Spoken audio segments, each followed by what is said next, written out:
Hi viewers, இது இப்படில முதுகலை பட்டதாரி ஆசிரியருக்கான ஒரு இன்ஃபர்மேஷன் வந்து ஒரு 1 டே பிஃபோராக வந்து இது சொல்லியிருந்தாங்க. ப்ரெஸ் மீட் வந்து கொடுத்து வேக்கன்சி வந்து அதிகப்படுத்தணும் அப்படின்னு சொல்லிட்டு நம்ம அன்றைய தினம் வந்து வீடியோ ரெடி பண்ணி போட முடியல. பட் இன்றைய தினம் வந்து பார்த்தீங்க அப்படின்னா நம்மளுக்கு எலெக்ஷன் டேட் வந்து அனௌன்ஸ் பண்ணிட்டாங்க. ஸோ இதுக்கப்புறம் வந்து இதோட ப்ராசஸ் வந்து எப்படி இருக்கும் அப்படின்றது நம்மளுக்கு தெரியாது. ஏன்னா ப்ரெஸ் மீட் கொடுத்து ஆல்ரெடி வந்து செலெக்ஷன் கேண்டிடேட்ஸ் எல்லாமே அப்பாயின்மெண்ட் பண்ணிட்டாங்க. பட் மீண்டும் வந்து பிஜிடிஆர்பி சார்ந்த வேக்கன்சியை வந்து அதிகப்படுத்தணும் அப்படின்னு சொல்லிட்டு ஒரு தகவல் வந்து கொடுத்துட்டு இருந்தாங்க. நிறைய கோரிக்கைகளும் வச்சுருந்தாங்க, போராட்டம் பண்ணாங்க. ஏன் அப்படின்னா முன்னாடியே வந்து பிஜிடிஆர்பி வேக்கன்சி வந்து அதிகப்படுத்துவாங்க அப்படின்ற ஒரு தகவல் வந்து முன்னாடியே சொல்லியிருந்தாங்க. ஸோ அதை பேஸ் பண்ணி தேர்வோர் அனைவருமே வந்து இதை சார்ந்த அவங்க போராட்டம், மனுக்கள் கொடுக்கறது எல்லாமே வந்து பண்ணிட்டு இருந்தாங்க. லாஸ்ட்டாக வந்து ப்ரெஸ் மீட் வந்து கொடுத்துருந்தாங்க.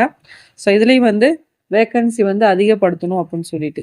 பட் இன்றைய தினம் வந்து பார்த்தீங்க அப்படின்னா நம்மளுக்கு எலெக்ஷன் டேட் வந்து அனௌன்ஸ் பண்ணிட்டாங்க. ஸோ இதோட ப்ராசஸ் வந்து எந்த அளவுக்கு சாத்தியப்படும் அப்படின்றது தெரியல. ஏன்னா வந்து எலெக்ஷன் ரூல்ஸில் நிறைய ரூல்ஸ் வந்து சொல்லியிருக்காங்க.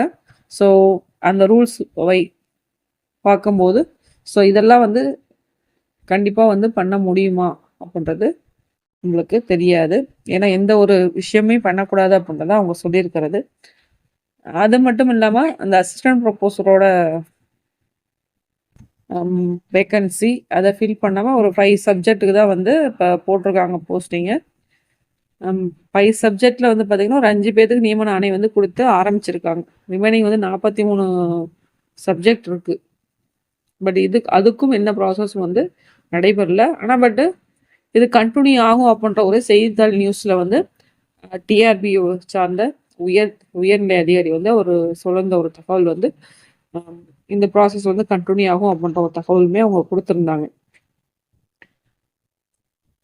ஸோ இந்த பிஜிடிஆர்பி வேகன்சி வந்து பார்த்தீங்கன்னா லாஸ்ட் இயரில் வந்து பார்த்தீங்கன்னா நிறைய வேகன்சி வந்து ஒரு 1000 வேகன்சிக்கு மேலே நோட்டிஃபிகேஷன் 2 டைம் ரிவைஸ் பண்ணி விட்டுருந்தாங்க. வேக்கன்சி வந்து அதிகப்படுத்தினாங்க. பட் இந்த டைம் எல்லாத்தோட எக்ஸ்பெக்டேஷனும் அந்த வேக்கன்சி வந்து அதிகப்படுத்துவாங்க அப்படின்றது தான். பட்டு பண்ணலை. அதுதான் ரொம்ப ஒரு மனசுக்கு ஒரு வேதனையான ஒரு விஷயங்கள்.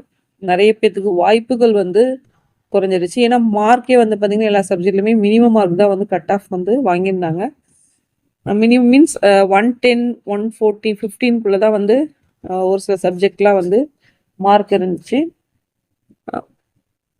எனக்கு கொஷின்ஸுமே வந்து பார்த்தீங்கன்னா உங்களுக்கு பிஜிடிஆர்பி கொஷின்ஸ் வந்து எப்பயுமே ரெகுலராக கேட்குற கொஷின்ஸை விட கொஞ்சம் மாட்ரேட்டாக வந்து அந்த டைம் கேட்டிருந்தாங்க. மேத்தமெட்டிக்ஸ் பொறுத்தளவும் அப்படி தான் இருந்துச்சு கொஷின்ஸ் பேப்பர் வந்து பார்த்தீங்க அப்படின்னு.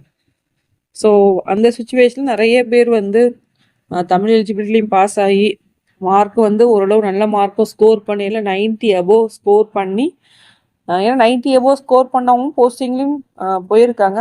ஸோ ஒரு சில கேட்டகரி பேஸ் பண்ணி வந்து போஸ்டிங் ஆகாமல் வந்து இருந்துச்சு. ஸோ இதை தொடர்ந்து வந்து இந்த போராட்டங்கள், மனுக்கள், கோரிக்கைகளை கொடுத்தும் பட் எந்த ஒரு வேக்கன்சி வந்து அதிகப்படுத்தலை. ஸோ இதான் ஒரு உண்மையான ஒரு விஷயம், வருத்தத்துக்குரிய விஷயம் கூட இது.